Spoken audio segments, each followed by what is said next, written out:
आज Doubtnut app download करें। Doubtnut पर अपने सभी गणित, रसायन विज्ञान, भौतिक विज्ञान और जीव विज्ञान के डाउट्स का करो सफाया।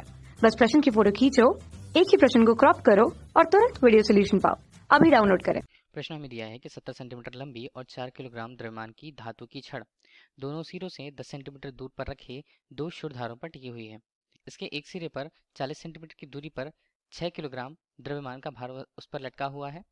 अब क्षुरधारों पर लगने वाले प्रतिक्रिया बल की गणना हमें इस प्रश्न में करनी है, जहाँ छड़ को समान और समान अनुप्रस्थ काट वाली हम मान सकते हैं। जैसा प्रश्न में दिया हुआ है वैसी संरचना हम पहले बना लेते हैं। एक छड़ हमने बना लिया है, जैसा प्रश्न में दिया हुआ है उसकी लंबाई को हम ले लेते हैं। पहले तो यहाँ पर कितना दिया हुआ है, 70 सेंटीमीटर है कुल रूप से इसकी लंबाई। तो दोनों सिरों के लिए उसकी दूरी को देखें तो पहले सिरे को हमने ए नाम दिया है और दूसरे सिरे को बी नाम दिया हुआ है। कितना है वो, ये है यहाँ पर 70 सेंटीमीटर लंबी। ठीक है, तो ये हमारे लिए एल के रूप में प्रस्तुत हुआ। अब 4 किलोग्राम द्रव्यमान की धातु की छड़, 4 किलोग्राम उसका द्रव्यमान है, तो इसके द्रव्यमान केंद्र पर इसका प्रभाव होगा। छड़ के लिए उसका द्रव्यमान केंद्र उसके मध्य पर स्थित होगा, ये हम मान के चलते हैं। जैसे हमने किससे प्रस्तुत किया, डब्लू के रूप में प्रस्तुत कर रखा है। उसका मान हमें कितना दिया हुआ है हम यहाँ पर लिखते जाते हैं। डब्लू का मान हमें दिया हुआ है 4 किलोग्राम के रूप में। इसके अलावा देखिएगा, इसके अलावा बोला जा रहा है दोनों सिरों से 10 सेंटीमीटर दूर दो क्षुरधारों पर यह टिकी हुई है। दोनों सिरा हमने ले लिया, ए सिरे से यदि दूरी देखी तो ये 10 सेंटीमीटर और बी सिरे से ये दूरी देखी तो ये हमारे लिए 10 सेंटीमीटर की दूरी है। ठीक है, इस तरफ यहाँ पर क्या है, यहाँ पर हम मान सकते हैं कि क्षुरधार वहाँ पर उपस्थित है। मतलब कुछ इस तरह से संरचना होती है क्षुरधार की। मतलब तीक्ष्ण धार होता है जिसपे वो कोई वस्तु टिकी होती है, उसे हम क्षुरधार कहते हैं। तो इसे हमने क्या नाम दे दिया, इसे क्रमशः हमने नाम दे दिया K1 और इसे हमने नाम दे दिया है K2 के रूप में। ठीक है, अब यहाँ पर क्या बोला जा रहा है, इसके एक सिरे से 40 सेंटीमीटर की दूरी पर वो सिरा मान लीजिए हमने बी मान रखा है और वो 40 सेंटीमीटर दूरी पर 6 किलोग्राम द्रव्यमान का एक भार लटकाया गया है, उस पर कहा जा रहा है। मतलब बी सिरे से हम यदि देखना चालू करें तो बी सिरे से कितनी दूरी पर, 40 सेंटीमीटर की दूरी पर। कुल है 70 यहाँ पर, तो 35 और कुछ हमने आगे ले लिया तो वो 10 के हिस्से को बता रहा है। तो ये हिस्सा जो हमें दिख रहा है वहाँ पर एक और बल आएगा जो भार लटकाया हुआ है, जो प्रश्न में दिया जा रहा है। ठीक है, हमने कुछ इस तरह से ले लिया। ये हमारे पास क्या बना, ये हमारे पास W1 बनता है। इस तरह से छड़ पर लगने वाले सभी बलों को और उनकी दूरियों को हमने यहाँ पर बना लिया हुआ है। 10 सेंटीमीटर की दूरी पर दो क्षुरधार यहाँ पर उपस्थित होंगे दोनों सिरों से। अब यहाँ पर W1 का जो मान दिया हुआ है उसे हम लिख लेते हैं, वो कितना किलोग्राम है। तो W का मान तो हमें मिल गया और W1 का मान यहाँ पर कितना है, 6 किलोग्राम है। इन दोनों को अगर हम भार में यहाँ पर चेंज करते हैं तो इसे हम क्या लिखेंगे, 9.8 से गुणा करना पड़ेगा और दूसरे को भी हमें 9.8 से गुणा करना पड़ेगा। इस तरह से हमें भार के मान मिलेंगे। तो भार के मान यहाँ पर कितने बनते हैं, पहले के लिए ये मान बनता है 39.2, ये होगा न्यूटन पर। और दूसरे के लिए 6 गुणा 9 के रूप में हम इसके मान को देखें तो ये हमारे पास बनता है 58.8, किसमें, ये भी न्यूटन पे मान होगा। W1 W2 हमें मिल गया। अब कुछ दूरियां हम देख लेते हैं कौन कौन सी दूरियां हमें काम आने वाली हैं। K1 और यहाँ तक देखिए, इस छड़ के लिए उसके गुरुत्वीय केंद्र को हमने केंद्र पर माना हुआ है। गुरुत्वीय केंद्र को कैपिटल जी से प्रस्तुत करते हैं, जो हमें बिंदु के रूप में मिला है। कैपिटल जी पर उसका भार नीचे की तरफ लगेगा, ये हमें पता है। इस तरह हमें क्या निकालना होगा, हमें कुछ दूरियां निकाली होंगी। यदि हम K1 जी की बात करें और यहाँ पर K2 जी की बात करते हैं तो दोनों के लिए दूरियां बराबर रहने वाली हैं। कैसे, हम यहाँ पर देखते हैं उनके मान कितने रहने वाले हैं। कुल रूप से यहाँ तक हमने देखा तो वो 35 हुए। 35 में हमने 10 घटा दिया, वो कितना होता है, 25। तो ये 25 हमारे पास होता है सेंटीमीटर में। क्या लिखा जाएगा इसे, इसे हम लिख सकते हैं 0.25 यहाँ पर मीटर के रूप में। ठीक है, तो ये हमारे पास और जो दूरियां हमारे पास कौन कौन सी हैं, पीबी की दूरियां वो भी हम लिख लेते हैं। पीबी हमारे पास है यहाँ पर 40 सेंटीमीटर, तो 40 सेंटीमीटर को 0.4 मीटर हम लिख लेते हैं। इस तरह से हमारे पास एपी की दूरी, बची हुई दूरी जो एपी के रूप में है वो है हमारे पास 0.3 मीटर के रूप में। ठीक है, और क्या दिया हुआ है, और हमने सभी मान तो यहाँ पर ले लिए हैं। अब हम करते हैं यहाँ पर ऊर्ध्वाधर जो बल यहाँ पर लगते हैं वो क्या क्या होंगे। एक तरह से हम इसके लिए फ्री बॉडी डायग्राम बना लगने वाले भारों को और प्रतिक्रिया बलों को हमने यहाँ पर देख लिया है। बल और प्रतिक्रिया बल इस तरह से इस पर हमें दिख रहे हैं। कौन कौन से बिंदु यहाँ पर हैं, ये यहाँ पर कैपिटल जी के रूप में, ये हमें बिंदु पी के रूप में, ये हमें बिंदु K1 और ये बिंदु हमें K2 के रूप में प्रदर्शित करता है। देखिए, अब हम देखते हैं कि जो यहाँ पर बल हैं उनकी दिशाओं के अनुसार ये कैसे कैसे होंगे।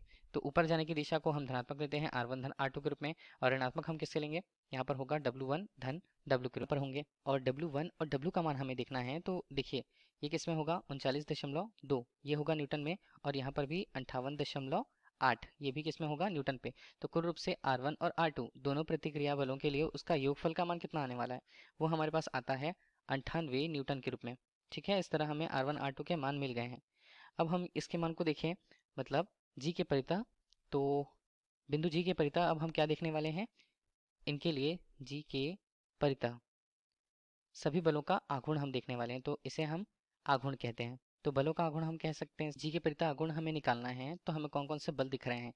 जी हमारे पास यहाँ पर है, बल कौन कौन से, R1 R2 और W1 हमारे पास होंगे। इसमें से यदि हम R1 की बात करते हैं, R1 की दिशा क्या है, R1 इस तरह से छड़ को यहाँ पर हम देख रहे हैं, तो वो क्लॉकवाइज डायरेक्शन या दक्षिणावर्त घुमाने की कोशिश कर रही है, जिसको हम ऋणात्मक ले लेते हैं। तो ऋणात्मक हमने लिया, तो ऋणात्मक R1 आया, और उनके बीच की दूरी कितनी हुई, यहाँ पर K1 G के रूप में। ठीक है, और क्या मान बचे, अब बिंदु P पर उपस्थित है W1, तो W1 क्या कर रहा है, W1 एक तरह से उसे मतलब वापस R1 की दिशा की उल्टी दिशा में घुमाने की कोशिश कर रहा है, इसलिए हमने उसे धनात्मक लिया, W1 ले लिया है, और ये दूरी जो होती है यहाँ पर PG के रूप में इसका मान होगा। ठीक है, इसी तरह और हम देखें तो R2 का मान, R2 क्या करने की कोशिश कर रहा है, R2 यहाँ पर यहाँ एंटी क्लॉकवाइज दिशा या हम बोल सकते हैं वामावर्त दिशा में इस छड़ को घुमाने की कोशिश कर रहा है, जिसको हम क्या ले रहे हैं, जिसको हम एक तरह से धनात्मक लेते हैं। ठीक है, तो धनात्मक हम यदि उनसे लेते हैं तो इसका मान यहाँ पर धनात्मक होगा, और R2 का मान यहाँ पर कुछ होगा, तो R2 का मान और गुणा हम इसको देखें तो वो हमारे पास K2 कैपिटल G के रूप में प्रस्तुत होता है, और उसका मान कुल मिलाकर के 0 होगा। तब देखिए K1 G का मान यदि हम रखें यहाँ पर,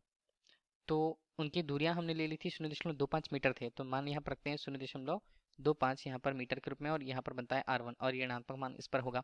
W1 का मान हमने कितना निकाला था, वो हमने निकाला था 58.8 के रूप में, और गुणा हमने किया PG की दूरी। PG की दूरी यहाँ पर कितनी होगी, ध्यान दीजिएगा, P से G तक की दूरी जो हमें बताया गया था प्रश्न में कि एक तरह से वो 40 सेंटीमीटर की दूरी पर है, तो P यहाँ पर 35 सेंटीमीटर, तो 5 सेंटीमीटर की दूरी के बीच बन गई, तो इसे क्या लिखा जाएगा, 0.05 हमने ले लिया, धन R2 के मान की तुलना करते हैं, तो R2 का मान भी हमें नहीं पता है अभी, तो R2 का मान निकालने के लिए तो R2 हमने लिखा, K2G का मान भी K1G के मान के बराबर, मतलब 0.25 मीटर के बराबर ही होगा।